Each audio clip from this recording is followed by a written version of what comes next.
Ladies and gentlemen, welcome to the breakdown. Obviously, a special episode today. If you guys haven't seen the tweet already, you're a little late. But check out that OpTic Twitter. We have a pretty special video that a lot of people have. What a shit intro. Ladies and gentlemen. How was that shit? Ladies and gentlemen, it's announcement day, folks. Fuck you. What do you mean? What a shit intro. Fuck you, you piece of shit. Well, how about you bring a little bit of energy? Sorry. Ladies and gentlemen. Jesus, that's better. Go ahead. That's it? No, That's all you're you giving killed me? my vibe. What, you want the buffer? Ladies and gentlemen, it's time to check out the announcement video. Correct. The announcement video just went live on the OpTic Gaming Twitter. As for the process, a lot of people have been asking about the process. There was a lot more shot behind the scenes recently, and they want it to be obviously the best episode that it can possibly be. It's a big episode, so they just want to make it the best it can possibly be. It'll be released at a later date, but for now, I mean, why don't we go ahead and play the initial announcement video? For those that missed it. For those that missed it, you want to watch it with us? Come on now.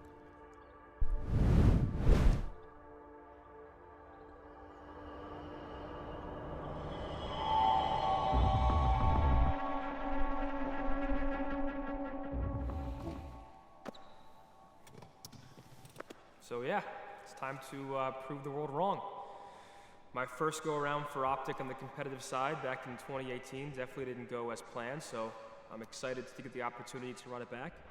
I think being undefeated against PRED was probably my best selling point, and playing H with Shotzi and sort of, I guess, getting myself involved in the team environment was my best selling point. No, man. Out of my seat, bro. No, this man. is my seat. That's all me. It should have been me. It should have been me. Yo, Pred. Yo, Pred. Yo, Pred. Wake up, bro. We gotta.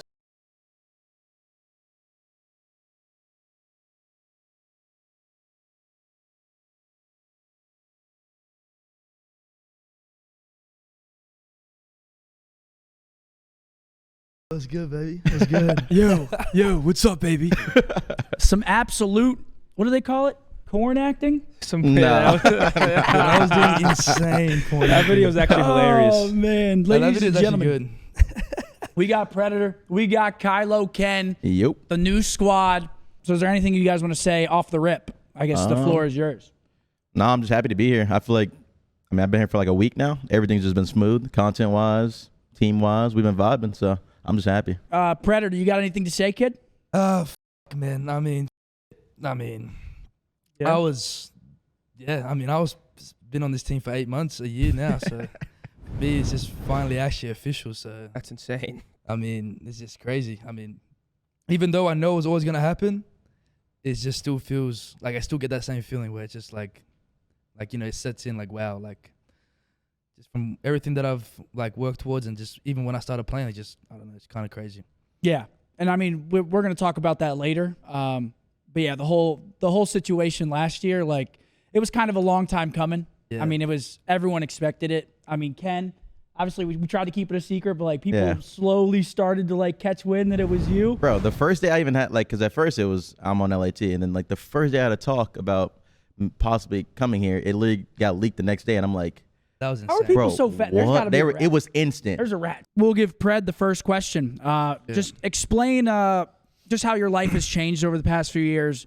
You said that you've been wanting to join OpTic for a long time. It's been like a goal of yours. Just explain how everything came to fruition and the path that you traveled. Fuck. I mean, honestly, it all started literally when I was maybe 12 years old.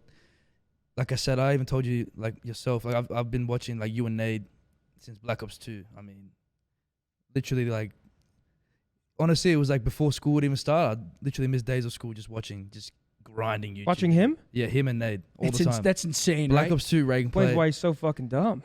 But I used to watch Black Ops 2 rank play all the time, and that's really where my competitive for Call of Duty started, honestly. Just watching League play. And then, fast forward to now, and I'm sitting on the chair, like, joined the team today. Like, most people that, play competitive Call of Duty, like, that's what most, like, people's dreams are, is to be, like, where I am and, like, what every other player that's been for OpTic. So I mean, it's crazy, man, especially from Australia, because that whole place is just not looked at at Call of Duty, not once at all. So It's not. I feel like you kind of like pop that bubble though. Like you're obviously one of the best statistic subs in the league. I'm not going to sit here and glaze you because you're fucking What moron. do you guys just suck each other off? But he did make a big impression for Australia. yeah, Yeah, Straight up. It's very unknown when a player from like overseas comes over and there's a lot of hype like, oh, he's mechanically good, but being mechanically good and then being able to do what you've done in the CDL is a different thing. So you definitely, unfortunately for Dens and the guys, have Australia now. yeah. You kind of own Australia for COD. I mean, yeah, it's crazy. Not against me though. Jesus. Ken, on the other side of things, obviously you've been playing for a while. I remember playing you in AW. Yeah. Weren't you and Dylan teaming in AW? Yeah. I remember playing both of y'all, and your breakout year was World War II. So kind of explain your journey, obviously to the point you are now. Yeah. I mean, I was going through school. I was playing football, little league, middle school, high school, and straight A student, taking the best AP classes. I was going to school on a full ride. And then this was like during the time I was playing AW. So I was just going to school, playing AW, literally like playing 2Ks, 5Ks. Went to my first 3 tournaments, got top 6 at Worlds. And that kind of got my name like super known. But then the 18+ rule happened. So I went off to play Halo for 2 years. Didn't play COD for those 2 years at all. I played BO3 for 1 month. So after AW, you played BO3 for 1 month, the first month, and then didn't play COD. Didn't even buy IW. Like I have never touched IW at all. Really? Yeah. I didn't Not a play that single game map? Not a single map. Not a single That's single map. That's actually crazy. I love Yeah. that game. That game. And so I was actually surprised that I bet Lamar you hit me did. up to join the team because I was like, bro, I haven't played COD in 2 years, but like the money was like way better than the job that I was at. So I was like, I'm leaving a full ride scholarship to go play COD. My family was not happy at the time, I bet. but it paid off. So I mean, And then that year So was World War Ken's a II, right? brainiac. yeah, And then you Ken were is genius. in World War He's a II. genius. That's I'll what blow we smoke need. up your ass. You were insane at World War II. yeah, We had our little stint teaming. mm-hmm. Then Just I a little left you. bit. Not the best event out of me, but Wait, so you didn't play IW at all, and you No, came back I- and had your World War II year? yeah, I literally Damn. didn't play COD at all. Like I didn't touch COD. I just Why was couldn't coming you off be a Halo like him event. in World War II? Dude, I was trying, man. You didn't give me Why nothing. go- I was trying. Wait, what man. actually? No, I don't want to talk. We won't talk No, about it. please ask. No, I just wanted to What know happened at World War to II champs? You couldn't buy a fucking kill. No, just at your guys' team. We had I a couldn't lot of buy fun. one in one. I couldn't buy one in one series. The It most was an important series of the year. But To also, be Sam, fair. it was like the Bad News Bears. There was one clutch where Crowder 1v3'd us because Octane just didn't want to look at a window. He was like, Sam made one of the worst Nah, plays. that might have been the Obviously, worst Sam's one clutch of all time. Like Sam's one of the best bro. players in Call of Duty history. So let me just preface with that. But I've never seen a more faded play. He was staring at the window and then he ran into school and started chasing him. I was like, what the fuck Yeah, are you through doing? the window. That was nuts. I was like, what the fuck are you Nah, doing? that hold was the nuts. cross. We were defusing the bomb. Just had to hold the cross. Just ran at him. It was insane. But yeah, so kick us back off. So World War II, you came back. You had that crazy run with TK. Yeah, won first 2 events, had a middle season, and then won S2 playoffs, got MVP, got second at champs, and then I joined the Thieves for BO4. And then ever since BO4, we And we had a couldn't slow beat start. those motherfuckers. Had a slow start at BO4. I switched to a Methodz. We won 2 events again, back to back. Got second at champs again, and then OGLA happened. Good team. happened. Yeah, great team. Great We actually team. played really well at champs. Who was that team? It was you, Austin, Dashy, Tej, Cap. J-Cap? Yeah. That roster is That team was horrendous. insane. No, now it is That like now roster is looking, bro. Like, horrendous. on paper, the roster is It was good. a good roster. Yeah, on paper. OGLA. Yeah, probably OGLA not your happened. best year. Not the best year. And then Cold War, goddamn roster roulette. I play with a new person every day. Roster roulette. But it actually was one of my best seasons individually. Like I like obviously there's World War II, but like in Cold War, I was so like comfortable on the game that like I was frying at one point. I was running a main. Somehow I was running a main AR, and I was just frying. Loved that game. And Vanguard happened. We won. We won champs. Won another event. Now I'm here. Well, MW2 happened. We won't talk about MW2. What did you say? We won't talk about MW2. Oh, I We won an event though. We won an event, so I'll take it. But we obviously won you the got a one piece game of in event. general. You got a was piece of the pie. Yeah, definitely. just- that game in general was just insane. Yeah, that was interesting. So Predator, we have to talk about it. Obviously, last year we were trying to get you out of Seattle. Yep. Talk to me a little bit about or not me because I know, but talk to them a little bit about how that all went down. And then after that, I kind of want you to touch on like your team after that situation. Obviously, you stayed with Seattle. Yeah. Do you think that created like a kind of a void within the team, or was everyone kind of chilled out? You know. I mean, honestly, like obviously the whole situation was kind of crazy because we just like played in the finals. We just came top 2 at an event, and then we all went back like home for like New Year's Eve, Christmas, stuff like that. And then I remember you guys just hitting me up, saying like, look, we're trying to make it happen. And I just remember Seattle being open to do it and actually given sort of a green light for it to happen. So then, once it was basically like we all knew it was like 90, honestly, it was like 95%. Like we all thought it was like 95% done. So, So I don't know if we've really talked about it, but so the thing with Seattle is they were like, if you get us to this number, we're going to let him walk. He can come over. We got to that number, and then they were like playing with us because like we didn't scrim for that week and a half because we were like trying to get me. Because we were trying to get you the whole time. We didn't play for that whole week and a half, and then we got rug pulled. Yeah.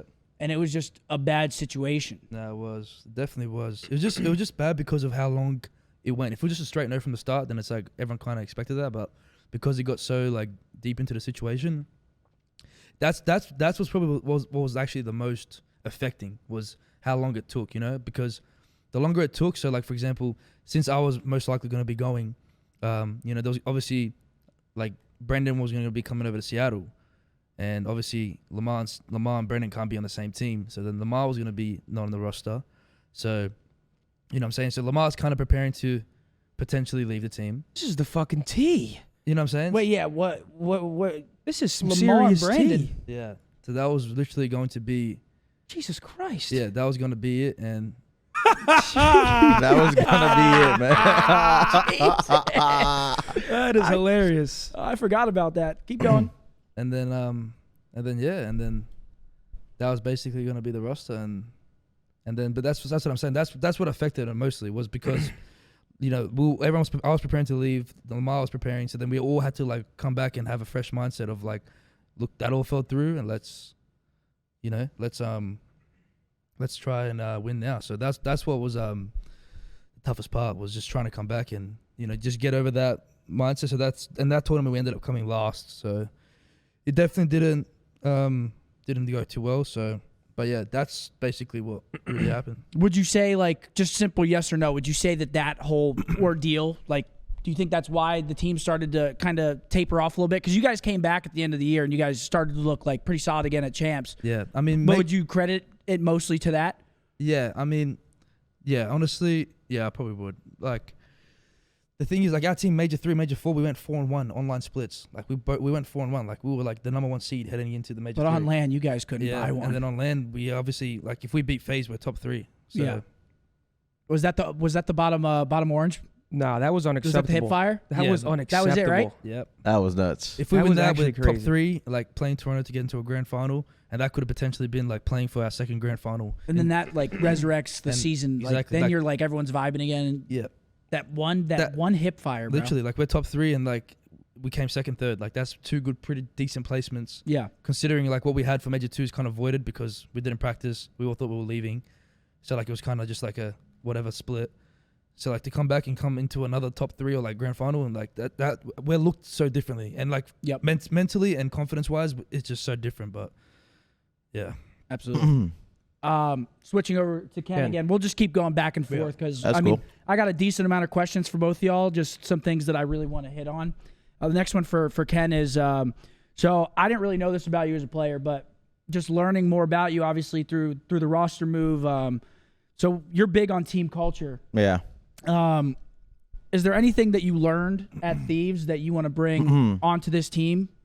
It's like the out of game aspect of like being like homies as well, rather than just teammates. I feel like anybody can tell you like our LAT like culture just from the outside looking in just looked like we were a unit. We were all walking together.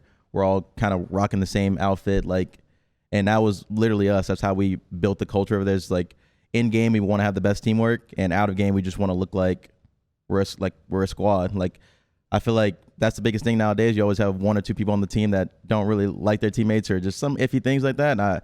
And I never like that. Like complete honesty. Like if you don't like something, say it. Let's get it out. Yeah, let's get it out right here. Like I feel like letting things build up Yeah, that's the leads worst. for like the team to just blow up one day. And that happens, like you said, and it happens so much on so many different teams, and Yeah. that can, like, little things like that can just chalk your season. Exactly. Like if someone doesn't like someone and they just resent them the whole time, it's like they're not listening to what they're saying. Exactly. They're telling them to rotate. I'm sitting there like, fuck this guy. Like it's just like it's unwanted. So like for me, like I said, team culture is big. Just out of game, in game, because I feel like out of game, your homies, it leads to like in game and also just better conversations during practice. You know what I mean? Like giving criticism, knowing how people take criticism because you hang out with them every day. You know what they don't like, what they do like. And at the end of the day, I mean, nowadays, like teamwork is really, really big because everybody can shoot straight. Shooting straight's the easiest part of being a professional Cody player. dynamic. And I feel like teamwork is like what basically differentiates the top teams from the bottom teams. And I look to bring that to the team for sure. Hell yeah. That's good. Let me touch on any game real quick too. Yeah. So from the outside looking in, like my assumption is that you're going to be like IGLing or like taking over sort of the comms. Maybe not like a. I think the term IGL and COD's a weird one, but yeah. I do think when it comes to the communication, you'll be like leading the way. Yeah. I mean, and you play with Octane too. So like, are there things that, and Sam has great communication, obviously. Right. Like, has playing with him, do you think you'll take some things that he's implemented and then bring that over here? yeah, I think playing with Sam for so long and like honestly like scoping out everything he's done for our team last year, like the past 2 years, like I've learned a lot just playing with him again. And also for me, like I feel like I'm a pretty smart Call of Duty player. So I feel like the only thing I need to work on is like in these like I guess dire situations, like more high pressure situations, like to calm myself and like calm the team down. I feel like that's something I learned from Sam. Like as we've been teaming the past 2 years, like in those moments he's so calm and like it makes it easier because you're just like when you're speaking to somebody in like a calm manner, it kind of just slows the game down. And sometimes a team needs to slow down. So I feel like that's something I definitely want to tap into this year because I didn't do it that much last year on our team, but I did have moments where I did do it. And I think the IGO, because me, I want to be the like a pretty vocal person in the game. So I feel like the IGO role fits me pretty well, or the quote unquote IGO role. And Sam gave you some high praise too. I saw a clip where Sam was talking about you, and he was just like, you have a weird sense for the game where it's like you cannot be in the play at all, but something will feel off. Yeah. And you'll want to go back and go over it. Like you can be across the map getting hill time, and you're like, yo, what the hell happened here? Because this didn't feel right. Yeah. I mean, for me, it's like anytime we lose a map, I'm instantly in the VOD because I know the exact situation where the game kind of went from in our hands to just not in our hands at all. So I can go to that moment like instantly. I have good memory when it comes to like mini map reading. So I feel like for me, that's what makes it easier. I'll take a water as well, please. Yeah, I'll take a water, please. Yeah, so I just want to segue off that, and the fact that you said you're in the VOD already, like immediately after your situation. I feel like you and Ant are gonna really, really vibe on that as well. I don't know how you are. Like, I'm sure that you like to go into the VOD, but Ant, that's how Ant is. Like right after, like in between maps and stuff, he's instantly in the VOD. Yeah, and he's that's like, me. what happened? So I feel like you guys are really gonna mesh well. That's important. in that aspect. For sure. All right, Predator. Next one up for you, kid. Well, speaking of Ant, how do you think that you two are going to mesh as a sub duo? Obviously, your play styles are, I would say, very different. He's more of the fast, in your face, like all the time. So are you, but I feel like you play like more corners. Like you're like a slay heavy sub. Where Ant can also be a slay heavy sub. He's like very similar to your play style. Yeah, you're very similar to how I play. Selfish skill. Very selfish. Is that right? Yes. Yeah, thanks, bud. No problem. So how do you think that you and Ant are gonna mesh together? Because I'm really excited to see that sub duo go to work. No, I think me and Ant, honestly, like I actually think it's gonna be work out perfectly because of how I think we both know how to adapt to when we need to play slow and to when we need to both play, like one of us need to play fast. I think that's what separates like a good sub from an average sub, is just knowing when to speed up and when to slow down. And I feel like me and Ant know when we need to like play our life and stay alive, or when we need to, like we're the one that's first in line. We got to like get the entry. So, I mean, it's gonna be very easy for us. I feel like especially in S&D as well, because we both like we're both down to make a play. You know what I'm saying? Like no matter what. So when it comes to like playmaking and slowing the pace down when needed and picking it up when needed, like I feel like me and him are very like we understand how to do that. And when you don't have to worry about the other sub doing that, that makes it so much easier for you, because if you feel like the other sub's playing too slow and you're like, you know what I mean, then you start thinking, damn, like, you know what I'm saying? But I feel like me and him won't have that issue because we understand when it's time to go quick and when it's time to go slow. And I think that's the most important part to definitely get that going. But yeah, I'm excited for sure. Yeah, I feel like the slaying potential on this team is like, it's through the roof. Well, that's what I wanted to ask too. Like, so I will gas up your Seattle team in the sense that you guys had a good system. Like, I do think Mac and Lamar are very good at like setting their teammates up. Yep. And Dante obviously mechanically is crazy. Now you're coming to a team that I would say just has a lot more just like raw slaying power with Brandon as your main AR, him on flex, and running around with the sub. Do you think you'll still be able to just like do your thing the same way you were doing it prior? Do you think this new roster will like maybe alleviate some of like the slaying pressure that you had? Because just to speak bluntly, I feel like if you or Dante weren't going off, you guys were in a tough spot. You know what I'm saying? Like you guys were constantly dropping 40s. And do you feel like now you're going to maybe have an easier job and it's going to be a little more, I guess, calm? I mean, yeah, nah, for sure. I feel like the way this team is, just straight like pacing, knowledge, confidence, all that kind of stuff is like, and mechanically, and just the way we are, like, obviously it's like fresh blood, so we're all going to be super motivated to like play with each other. So I think our team is going to be, just like I said, it's just so much more like faster pace, like so much more aggression. And at the same time, like Brendan shoots straighter than anyone in the league. I mean, that's just facts. And then like Ken, like his mind, like the way he thinks about Call of Duty and like the way he puts the system in place, and he knows when to pull an AR out, he knows when to pull a sub out, and he's a very good gap filler. He understands how to play the gap to the best ability, and at any time in the moment he can, take over and get a three piece.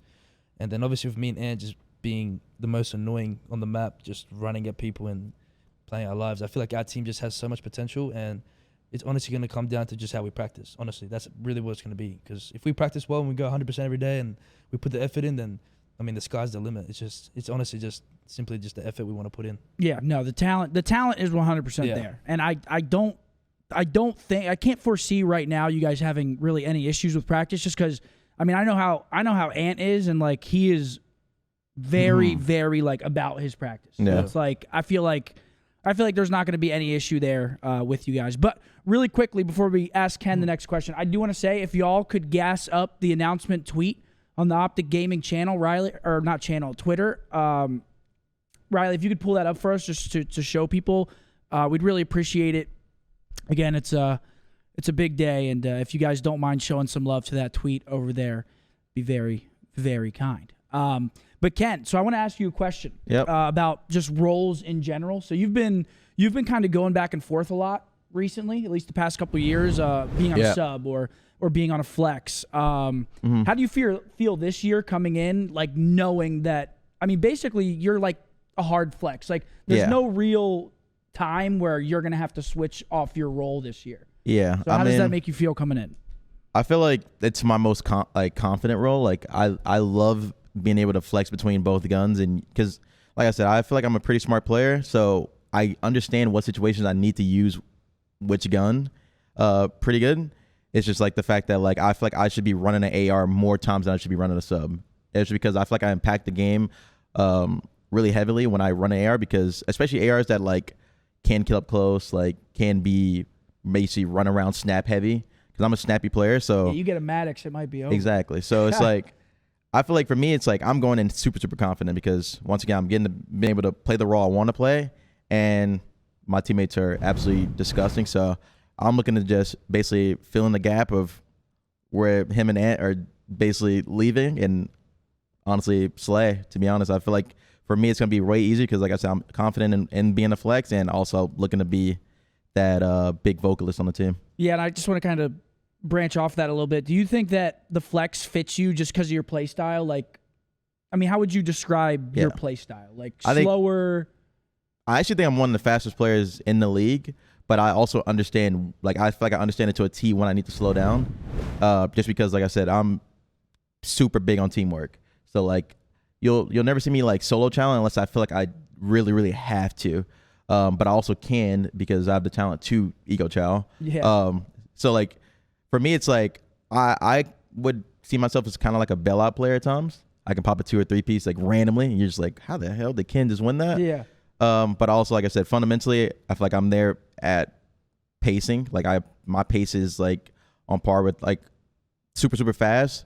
Never slow. Like you'll never catch me being like, yo, Ken's too slow on that play. And, like I'll always be up to pace. And that's why I'm just really excited about this roster, because I feel like all 4 of you are bailout players. Like every single one of you has like that X factor that you kind of need at certain times in Call of Duty. Because like there's times in Call of Duty where shit's just not going to be going right. No way, yeah. And you need someone to just pop a piece. To get the game going. You need someone to do something a little crazy, get you out of situations. And I feel like all 4 of you on the team can do that at any given time. So I feel like it's just gonna be hard to play against you guys this year, especially 100%. Like in search. Like it's gonna be hard to play against. SD will be good. You guys are gonna be a good roster. And now again, you get to play your role that you're most comfortable with 3 players around you that are, I mean, arguably the best at their role. I mean, on any given day. So I think it's gonna work out really, really well for you and also the team. This is kind of a joint question for both of you guys. But do you guys feel, obviously you're coming into OpTic, I'd say it's not even a question, the most passionate fan base in maybe all of esports. Do you guys feel that pressure coming in? Maybe not yet, but do you think you will when the time comes? Or do you think you're just going to kind of power through it and not really worry about it and zone it out? I feel like for me, what I expect of this team and how I see the future of this team for this year, I don't think the pressure never really gets to me like that, because I like to just focus on us. But like what I expect this team to do, like we're competing on every Sunday for championship. So I feel like if the pressure's like, oh, we got second, we need to get first, that's good pressure, because I obviously expect us to be that first place team. So for me, it's like I don't mind it. I've always dealt with the pressure. I've always been the villain or, I guess Kylo Ken. Yeah, underdog. So I'm always down to be, I guess, underrated. Sure. Yeah, now for me, honestly, like I don't really like. For me, it's more exciting. Like just having a fan base that, like I know when I get to, like I'm hearing them. Like when I'm playing like those big matches and we're winning those big games and those close games and those round 11s, like that is what any competitor wants to play for. Like if you want to play in those crowds, you want to play for those people. Like you want to be in those environments and those situations. So for me, I'm happy. Like it's something that I want. Like I'm gonna grab it. Yeah. Like, you know what I'm saying? Like I want to grab that opportunity. Like it's not for me. There's zero pressure at all. If anything, it's beneficial, because having people like that just giving you that type of motivation. Like imagine having all these people that want you to win so badly, and like you get what is that? You receive absolutely nothing. That is good. Nah. That is good shit. Sorry, that's basically me on the pressure. I mean, I'm excited. I can't wait. I cannot wait to just play in front of the whole green wall. I mean, that's just going to be a moment